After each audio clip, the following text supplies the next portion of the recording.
Hi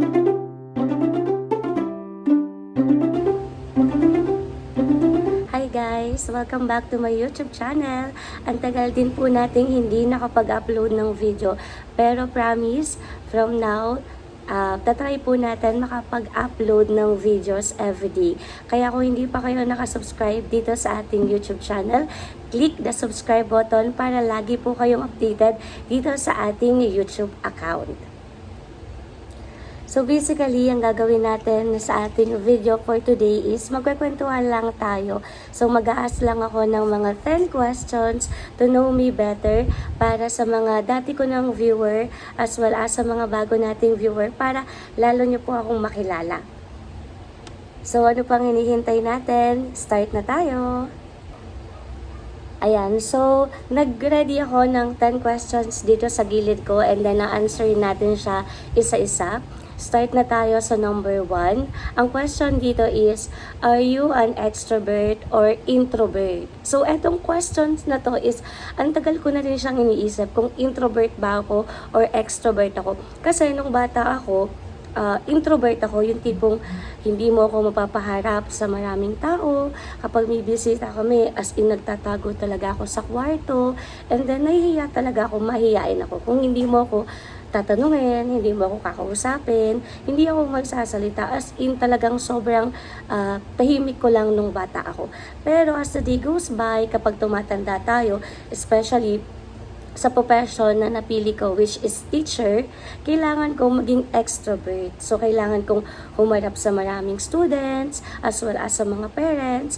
Kaya parang yung pagiging introvert ko, na-turn ko siya as extrovert. Pero may mga moment pa rin naman na lumalabas pa rin yung pagka-introvert ko kahit na teacher na ako. So, ayun, pinipigilan ko lang. So, ayun, parang nauubos din yung battery ko bilang extrovert. Tapos bumabalik ako sa pagka-introvert, yung ganon. And then, may nabasa akong isang article na meron daw isang personality na lumabas pa, which is the ambivert. So, dun ko na intindihan yung sarili ko na minsan introvert ako, minsan extrovert ako, yung tipong nababalance ko lang siya. Kaya kino-consider ko yung sarili ko as ambivert. So kayo ba? Ano kayo? So kayo ba? Sa tingin nyo, ano kayo? Extrovert, introvert, or meron din sa inyong katulad ko na ambivert? Okay? Next question naman natin, question number 2. Are you a morning person or a night owl? So, eto, wala akong doubt sa sagot ko dito. Talagang firm na firm ako na ako ay isang morning person. Yung tipong kahit matulog ako ng 1 a.m. or napuyat ako dahil may ginawa akong task or work, 1 a.m. na ako natulog, kaya ko pa rin bumangon ng 5 a.m. At saka feeling ko mas productive ako kapag umaga. As in kapag umaga, pag may mga trabaho akong tinatapos, natatapos ko siya sa umaga. Pero pagdating ng bandang hapon, paggabi na, parang nauubusan ako ng energy, parang nawawalan na ako ng battery para kumilos.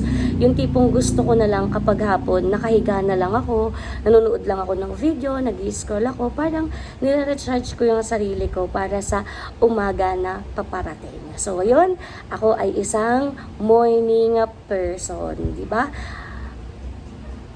Okay, next question tayo.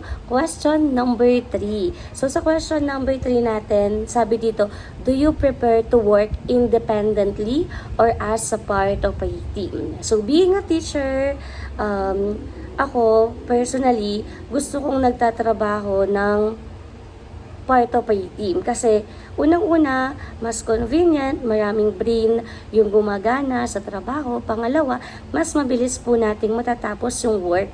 At the same time, hindi siya nakaka-stress kasi habang nagwo-work kayo, meron kang katsikahan, meron kang kakwentuhan. Kaya gusto ko pa rin na as a team, doon kami nagtatrabaho kaysa sa independent, parang loner ka na kapag gano'n, di ba? Pero may moment din naman na gusto mo nagtatrabaho ka ng mag-isa. Pero most of the time, gusto ko nagtatrabaho ako na may kasama or isang team kami. Okay, ayan, nakakarami na tayo ng questions.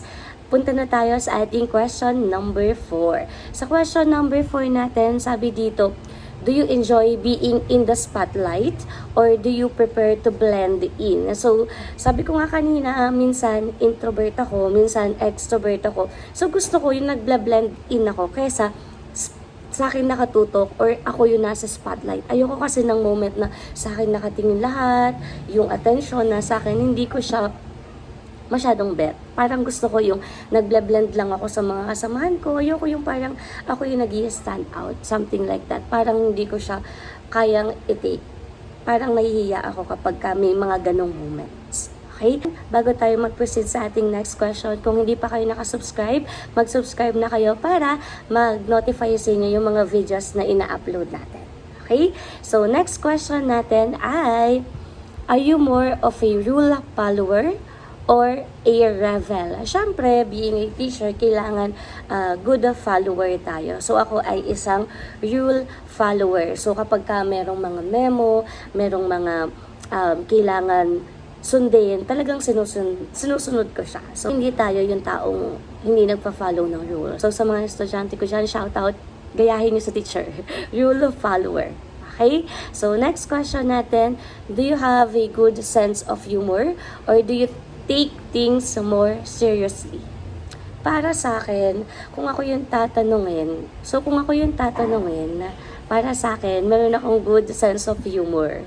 Sa mga may kakilala nga sa akin dyan, comment down nyo nga kung meron talaga akong good sense of humor. Kasi para sa akin, talagang meron akong sense of humor. Ayoko kasi yung may mga dull moments.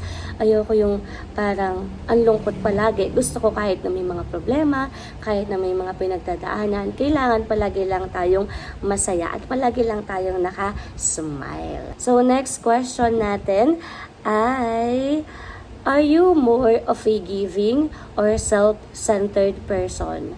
Kung ako din yung tatanungin, syempre, sa tingin ko, ako yung tao na more on giving. Ako yung tao na pinapriority ko muna yung ibang tao bago yung sarili ko. So, bago ko mag-decide or bago ko gumawa ng aksyon, iniisip ko muna yung ibang tao kung okay ba sa kanila or what, kesa yung iisipin ko muna yung sarili ko para maging maganda yung flow ng ating life. So, kailangan considerate din tayo sa ibang tao.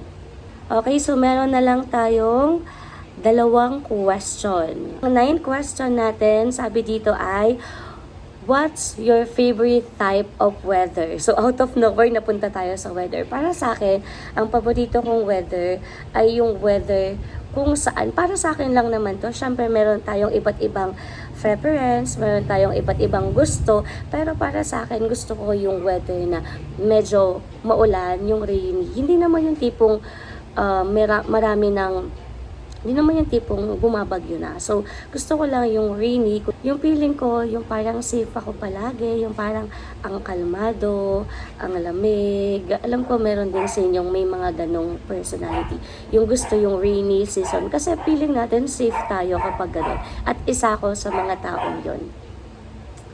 At ang ating last question is, what's your favorite type of Mobile Legend? Ayan, sa mga may kakilala sa akin dyan personally, pampatanggal ng stress ko ay ang Mobile Legend. So, kapag vacant time ko, pag wala akong ginagawa, naglalaro kami ng mga pamangkin ko, kaya ng mga kapatid ko, ng Mobile Legends. Kasi, feeling ko, pag naglalaro ako, natatanggal yung stress ko, lalabas ko kung ano man yung mga iniisip ko, something like that. At yun, nakakatulong naman na siya. Follow niyo ako sa ML, isa. So yun yung ating 10 questions. Sana nagustuhan niyo yung mga questions natin. Kung meron kayong mga gustong vlog na gawin ko pa, comment down niyo lang sa baba para gawin natin yung mga vlog na yan. So promise, dito tayo mag-i-start na mag-vlog palagi. So, pipilitin ko makapag-upload ng videos palagi para may mapanood kayo sa aking YouTube account. Maraming salamat! Bye!